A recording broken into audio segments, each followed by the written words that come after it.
وإلى مدين أخاهم شعيبا قال يا قوم اعبدوا الله ما لكم من إله غيره ولا تنقصوا المكيال والميزان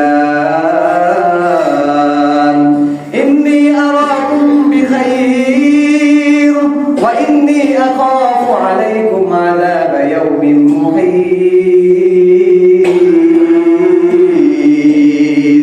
মুমিন মুসলমান ভাইরা আমার, আল্লাহ সুবহানাহু ওয়া তাআলা নবী শুআয়ব আলাইহিস সালাতু ওয়াস সালামের কথা এই আয়াতের মধ্যে, ওনার ঘটনায় আয়াতের মধ্যে উল্লেখ করেন। ওয়া ইলা মাদিয়ানা খাফুম শুআইবা, আল্লাহ সুবহানাহু ওয়া তাআলা বলেন যখন তাদের ভাই শুআইবকে আমি তাদের নিকট প্রেরণ করলাম, তার কওমের নিকট প্রেরণ করলাম। ওয়া ইলা মাদিয়ানা খাফুম শুআইবা, তিনি সর্বপ্রথম তার উম্মতদেরকে গিয়ে যে দাওয়াত দিয়েছিলেন, ক্বালা ইয়া কওমি আবুদুল্লাহ মা লাকুম মিন ইলাহিন গায়রু, হে আমার কওম তোমরা এক আল্লাহর ইবাদত করো, কারণ এক আল্লাহ ব্যতীত তোমাদের অন্য কোনো ইলাহ নাই। আওয়াজ দিয়ে বলেন আমাদের অন্য কোনো ইলাহ আছে কিনা? আমাদের একমাত্র ইলাহ কে? আমাদেরকে আবার বলতে হবে আমাদের একমাত্র ইলাহ কে? হযরত শুআয়ব আলাইহিস সালাতু ওয়াস সালাম তার কওমকে সর্বপ্রথম আল্লাহর একাত্মবাদের দাওয়াত দিলেন। তার পরবর্তী অংশের মধ্যে তাদেরকে একটা জিনিস থেকে বিরত থাকতে বললেন, সেটা হচ্ছে ওয়ালা তানকুসুল মিকিয়াল ওয়াল মিজান। শুআয়ব আলাইহিস সালাতু ওয়াস সালামের কওমের একটা বড় অপরাধ ছিল, তাদের সবচেয়ে বড় অপরাধ ছিল তারা যখন কোনো কিছু তাদের কাছ থেকে ক্রয় করতো তারা সেটার ওজনে কম দিত। আপনি যখন কোনো মাছওয়ালার কাছে মাছ কিনতে যান দেখবেন তার একটা যে কোনো পদ্ধতি আছে, পদ্ধতির মাধ্যমে আপনাকে মাছ কমিয়ে দেয়। যখন কোনো মুদি দোকানে যাবেন আপনাকে আলু কম দিচ্ছে, পেঁয়াজ কম দিচ্ছে, এভাবে যা যা কিনার মুদি মাল সবকিছু কম দিচ্ছে। এই জমানাতেও এখন এটা আছে। শুআয়ব আলাইহিস সালাতু ওয়াস সালামের কওম আল্লাহ সুবহানাহু ওয়া তাআলা ওনাদের ব্যাপারে বলতেছেন ওয়ালা তানকুসুল মিকিয়াল ওয়াল মিজান, হে আমার কওম তোমরা ওজনে তোমরা মাপে কম দিও না, তোমরা ওজনে মাপে কম দিও না, তোমরা ওজনে মাপে কম দিও না। ভালো করে খেয়াল করবেন, আল্লাহ সুবহানাহু ওয়া তাআলা ওনাদের ঘটনাটা উল্লেখ করতেছেন। শুআয়ব আলাইহিস সালাতু ওয়াস সালাম তাদেরকে বলেন ইন্নী আরাকুম বিখাইর, তোমরা ওজনে কেন কম দিচ্ছ? তোমরা তো বাস্তবে সম্পদশালী, আমি তো তোমাদেরকে ভালোর মধ্যে দেখতেছি। ওয়া ইন্নী আখাফু আলাইকুম আযাব ইয়াউমিন মুহিত, যদি তোমরা ওজনে কম এটা দিচ্ছ, যদি এটা ত্যাগ না করো, তোমরা যে মাফে কম দিচ্ছ যদি এটা ত্যাগ না করো, তাহলে আমি নবী তোমাদের জন্য আল্লাহ তাআলার পক্ষ থেকে এক পরিবেষ্টনকারী আযাব আসবে, যেটা তোমাদেরকে বেষ্টন করে তোমাদেরকে ধ্বংস করে দিবে। আওয়াজ দিয়ে বলেন নাউযুবিল্লাহ। তাহলে তাদের যে অপরাধ ছিল তারা মাফে কম দিত, তারা ওজনে কম দিত। আল্লাহ সুবহানাহু ওয়া তাআলা রাসূলের মাধ্যমে তাদেরকে বলছেন তোমরা ওজনে কম দিও না, তোমরা মাফে কম দিও না। যদি কম দাও তাহলে আল্লাহ সুবহানাহু ওয়া তাআলা তোমাদেরকে এমন এক আযাব দিবেন যে আযাবের মধ্যে তোমরা পরিবেষ্টিত হবে। আল্লাহ সুবহানাহু ওয়া তাআলা তোমাদেরকে এমন অবস্থায় ধ্বংস করে দিবেন। আল্লাহ সুবহানাহু ওয়া তাআলা শুআয়ব আলাইহিস সালাতু ওয়াস সালামকে নির্দেশ দিয়েছেন যে আপনি আপনার উম্মতের কাছে যান, তাদের যে বদ অভ্যাস যে অপরাধ সেটা থেকে বিরত থাকতে বলেন। যদি তারা সেটা থেকে বিরত না থাকে আমি আল্লাহ তাদেরকে ধ্বংস করে দিই। এখন আমি আপনাদের কাছে জানতে চাই মাফে কম দেওয়া এটা অপরাধ কিনা? অপরাধ। আওয়াজ দিয়ে বলবেন মাফে কম দেওয়া ওজনে কম দেওয়া এটা অপরাধ কিনা? এই অপরাধটা এখন আমাদের মাঝে আছে কিনা? আছে। যারা দোকানদার, যারা যে কোনো মাফের ব্যবসা যারা করে তাদের মধ্যে কি এর ইয়ে নাই? অবশ্যই আছে। এখন সামনে খেয়াল করেন যারা মাফে কম দিচ্ছে এটাও একটা গুনাহ, তাদের অবস্থা কেমন হচ্ছে আমি এক এক আয়াত করে বলছি, আপনারা শুনেন। সূরা হুদের 85 নম্বর আয়াতে শুআয়ব আলাইহিস সালাতু ওয়াস সালাম আপনার কওমকে আবার বললেন যে তোমরা ওজনে কম দিও না, মাফে কম দিও না। আল্লাহ তাআলা সেটা উল্লেখ করেছেন ওয়া ইয়া কওমি আউফুল মিকিয়াল ওয়াল মিজান বিল কিসতি ওয়া লা তাবখাসুন নাস আশিয়াআহুম ওয়া লা তা'তাউ ফিল আরদি মুফসিদিন। মুমিন মুসলমান ভাইরা আমার, নবী শুআয়ব আলাইহিস সালাতু ওয়াস সালাম ওনার কওম আইকাবাসীকে বলেছিলেন ওয়া ইয়া কওমি, হে আমার কওম আউফুল মিকিয়াল ওয়াল মিজান বিল কিসতি, তোমরা ওজনে এবং মাপে পরিপূর্ণভাবে ন্যায় সঙ্গতভাবে দাও। যে যেটা পাওনার তাকে সেটা দিয়ে দাও। কে মরিচের জন্য আসছে, কে পেঁয়াজের জন্য আসছে, তার থেকে তুমি যে পরিমাণ টাকা নিবা তাকে সেই 1 কেজি বরাবর 1 কেজি তাকে মেপে দিয়ে দিবা। কোনোভাবে কোনো একটা পদ্ধতি কিলোগ্রামে তুমি কোন একটা পদ্ধতি করে কিছু কম দিবে এটা করো না। আউফু তাকে পরিপূর্ণ করে দাও বিল কিস্তি নেই সঙ্গতভাবে। আল্লাহ সুবহানাহু ওয়া তাআলা তার পরবর্তী অংশের মধ্যে বলেন ওয়ালা তাবখাসুন নাস আশিয়াহুম। শুআয়ব আলাইহিস সালাতু ওয়াস সালাম আর কওমকে বললেন, হে আমার কওম, তোমরা মানুষের যে সম্পদ, মানুষের যে অধিকার, তোমরা সেটা নষ্ট করো না। ওয়ালা তাবখাসুন নাস আশিয়াহুম ওয়ালা তাতাউ ফিল আরদি মুফসিদিন। আল্লাহ সুবহানাহু ওয়া তাআলা নবী শুআয়বকে বললেন, আপনি তাদেরকে বলে দিন তারা যেন জমিনের মধ্যে ফিতনা ফাসাদ সৃষ্টি না করে, তারা যেন জমিনের মধ্যে অপরাধ না করে, তারা যেন দুনিয়ার মধ্যে তারা যেন কোনো অপরাধ না করে। আল্লাহ সুবহানাহু ওয়া তাআলা যখন নবী শুআয়ব আলাইহিস সালাতু ওয়াস সালাম ওনার কওমকে এই কথাগুলো বললেন, তখন সাথে সাথে শুআয়ব আলাইহিস সালাতু ওয়াস সালামের কওম ওনাকে নিয়ে ঠাট্টা বিদ্রূপ শুরু করলেন। প্রথমত ঠাট্টা বিদ্রূপ করলেন। শুআয়ব আলাইহিস সালাতু ওয়াস সালাম নামাজ পড়ার দিক দিয়ে সবচাইতে বেশি প্রসিদ্ধ ছিলেন। উনি যে ইবাদত বেশি করতেন সেটা হচ্ছে একমাত্র নামাজ। তখন তার কওম তাকে বিদ্রূপ করে বলল, যেটার বর্ণনা সূরাতুল হুদের 87 নম্বর আয়াতে আল্লাহ সুবহানাহু ওয়া তাআলা ইরশাদ করেছেন, ক্বালু ইয়া শুআয়বু আসালাতুকা তা'মুরুকা আন নাতরুকা মা ইয়া'বুদু আবাউনা আও আন নাফআলা ফি আমওয়ালিনা মা নাশা ইন্নাকা লাআনতাল হালিমুর রাশীদ। মুমিন মুসলমান ভাইরা আমার, আল্লাহ সুবহানাহু ওয়া তাআলা ওই কওমের বিদ্রূপটা কোরআনে কারীমের মধ্যে উল্লেখ করছেন। তারা নবী শুআয়ব আলাইহিস সালাতু ওয়াস সালামকে বলতেছেন, তোমার নামাজ কি তোমাকে এগুলার আদেশ দেয়? আসসালাতুকা তা'মুরুকা, তোমার নামাজ কি তোমাদেরকে এগুলা আদেশ দেয়? তোমার নামাজ কি তোমাকে এগুলার আদেশ দেয়? দুনিয়াতে যখন কোনো মানুষ ভালো কথার নির্দেশ দেয় তখন তাকে নিয়ে ঠাট্টা বিদ্রূপ করা হয়, এটা নবীদের যুগে করা হয়েছে। আল্লাহ সুবহানাহু ওয়া তাআলা সেটাই উল্লেখ করছেন। নবী শুআয়ব আলাইহিস সালাতু ওয়াস সালামের কওম, উনি তাদেরকে দাওয়াত দেওয়ার পর তারা নবীকে নিয়ে ঠাট্টা বিদ্রূপ করা শুরু করে দিয়েছে। বলতেছে, আসসালাতুকা তা'মুরুকা, তোমার নামাজ কি তোমাকে এগুলার আদেশ দেয়? সেগুলা কি? সেটা হচ্ছে আমরা আমাদের ধন সম্পদ যেভাবে ইচ্ছে আমরা সেইভাবে আমরা ব্যবহার করতে পারবো না। আমরা আমাদের পূর্বপুরুষদের ইলাহকে ত্যাগ করে আমরা তোমার আল্লাহকে স্মরণ করব, এটা আমরা কোশ্চিন কালেও করতে পারবো না। তুমি ইন্নাকা লাআনতাল হালিমুর রাশীদ, তুমি তো নিজেকে বিচক্ষণ ভাবো, তুমি তো নিজেকে সহনশীল ভাবো। এই আয়াতের মধ্যে আল্লাহ তাআলা এটা বুঝাইছেন যে যখন নবী শুআয়ব আলাইহিস সালাতু ওয়াস সালাম ওনার কওমকে দাওয়াত দিচ্ছেন, এক আল্লাহর ইবাদত করো, ওজনে কম দিও না, মাফে কম দিও না, যখন এটা বলছেন কওমের মেজাজ খারাপ হয়ে গেছে যে তুমি বেশি বুঝো, তুমি বেশি বুঝো, টাকা আমাদের, ধন সম্পদ আমাদের, তুমি আমাদেরকে বলার কে? বলতেছে, আসসালাতুকা তা'মুরুকা, তোমার নামাজ তোমাকে এগুলা শিখাই, তোমার রব তোমাকে এগুলা শিখাই যে আমরা এক আল্লাহর ইবাদত করব।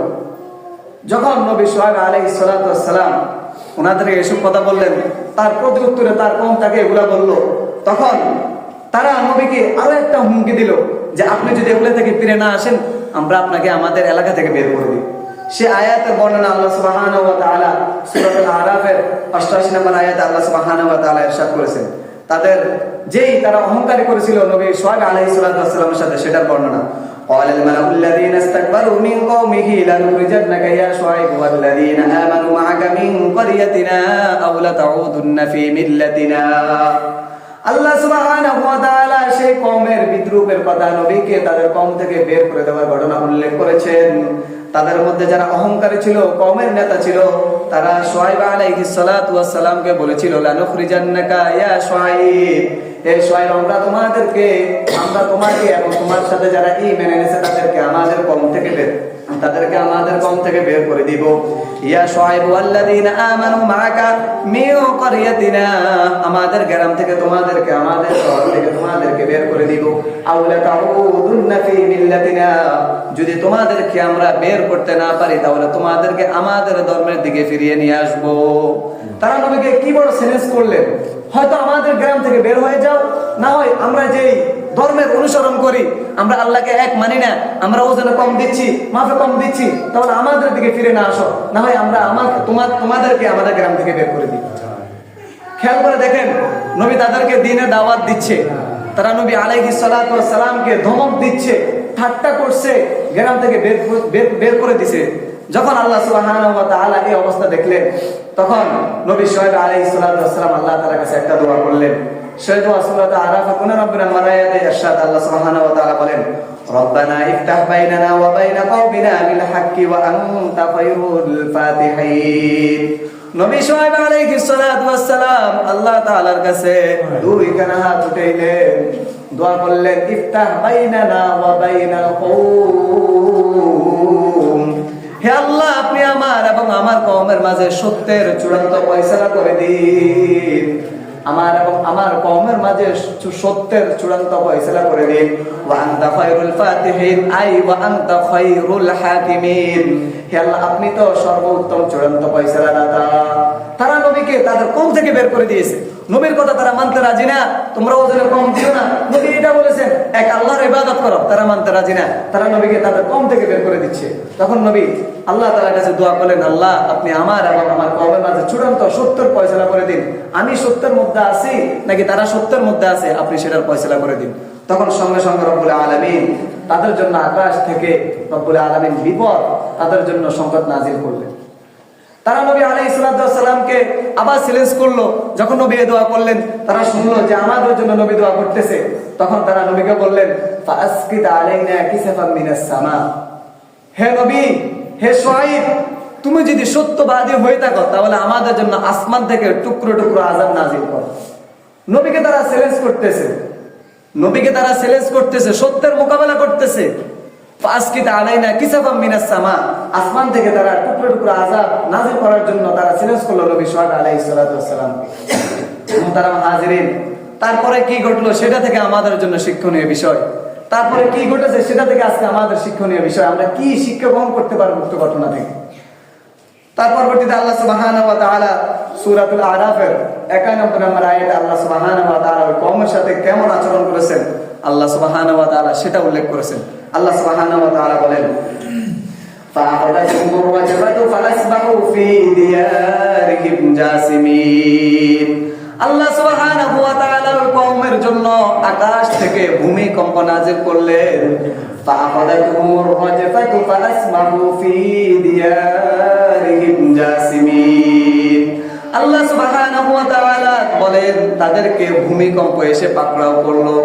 রাজফাতু অর্থ হচ্ছে ভূমিকম্প, ফলে কি হলো, ফাসবাহু ফি দিয়ারিহিম জাসিমিন, তারা তাদের ঘরে এমত অবস্থায় মৃত্যুবরণ করলো, উপর অবস্থায় মৃত্যুবরণ করলো, তাদেরকে দেখার মতো কেউ ছিল না।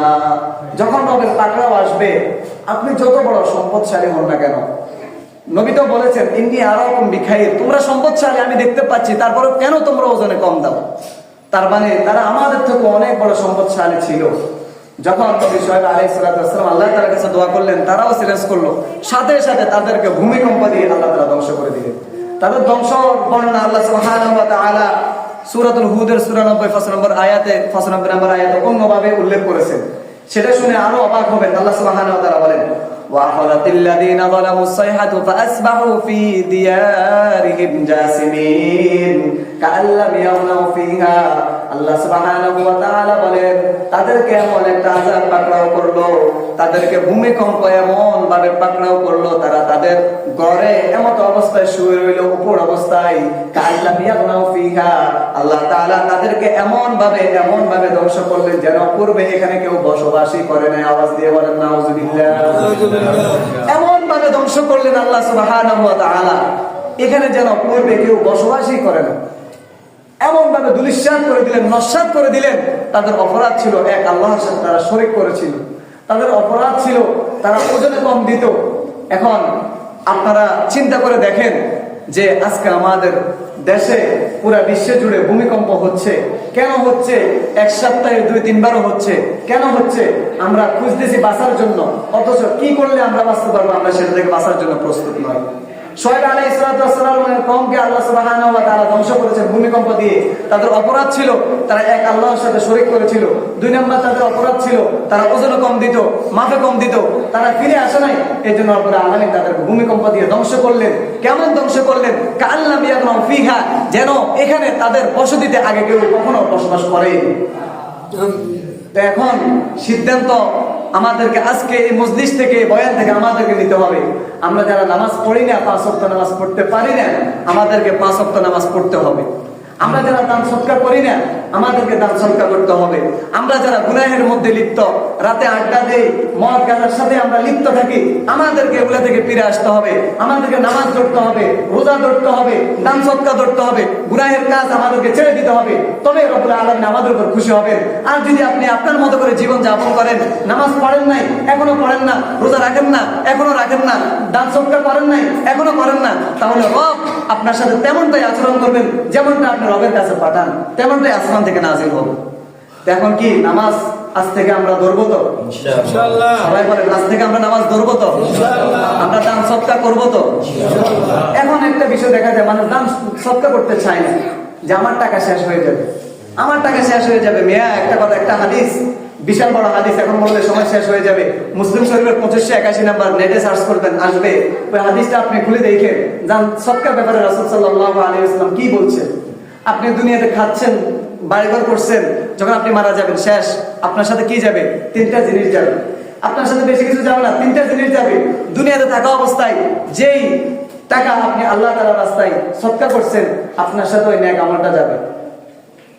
এখন আপনি কি বাড়িঘর বানাচ্ছেন, বাড়িঘর আপনার সাথে গেল, এর পর্যন্ত আপনারা কেউ বলতে পারবেন যে হুজুর অমুকে মারা গেছে, সাথে সাথে তার বিশাল ধন সম্পদের বাড়িটাও তাকে দেওয়া হয়েছে, এমন ঘটনা ঘটছে? ভিডিও দিয়ে আসে। যখন কেউ মারা যায়, তার বাড়িঘরও কি তার কবরে দাফন করা হয়? তার টাকা পয়সাও তার কবরে দাফন করা হয়? একমাত্র তার লাশটাই তার কবরে, তার ওই যে মাত্র 500 টাকার একটা কাফনের কাপড় সহ তাকে দাফন করা হয়। আপনি এত টাকা দিয়ে কি করবেন? বাড়িঘর বানাচ্ছেন, সাথে সাথে মসজিদ, মাদ্রাসায় এতিম মিসকিন যারা আছে তাদের কত দান করা উচিত। এই যে এখন এই ভূমিকম্প এটা চলতেছে, আমরা কে কয় টাকা আল্লাহ তাআলার ভয়ে প্রকম্পিত হয়ে মসজিদে দান করেছি, কোন এতিম অসহায়কে দান করছি? আল্লাহ তাআলা ভয়ে প্রকম্পিত হয়ে 2টা নফল নামাজ আদায় করছি, 2টা সালাতুত তওবার নামাজ আদায় করছি, এমনটা কার জীবনে করছি? সবাই আমরা ফেসবুকে লিখতেছি, সবাই যার যার মতো ইচ্ছে আমরা আমাদের জীবন যাপন করতেছি, কেউ তো রবের দিকে ফিরে আসে নাই। রব্বুল আলামিন বলেন যে লাআল্লাহুম ইয়ারজিউন, আমি তো এই জন্য দিচ্ছি যাতে করে তারা আমি রবের দিকে ফিরে আসে। তাহলে আমরা আজ এই বয়ান থেকে আমাদেরকে একটা শিক্ষা নিতে হবে, সেটা হচ্ছে আজ থেকে আমরা গুনাহের কোনো কাজ করব না। নিয়ত করা যায় তো? ইনশাআল্লাহ। সবাই ইনশাআল্লাহ বলবেন, আজ থেকে আমরা কোনো গুনাহের কাজ করব না। ইনশাআল্লাহ। আজ থেকে 5 ওয়াক্ত নামাজ আমরা পড়ব ইনশাআল্লাহ। আল্লাহ সুবহানাহু ওয়া তাআলা আমাকে সহ আপনাদেরকে কবুল করেন, সকলে বলেন আমিন। ওয়া আখির দাওয়ানা আলহামদুলিল্লাহি রাব্বিল আলামিন।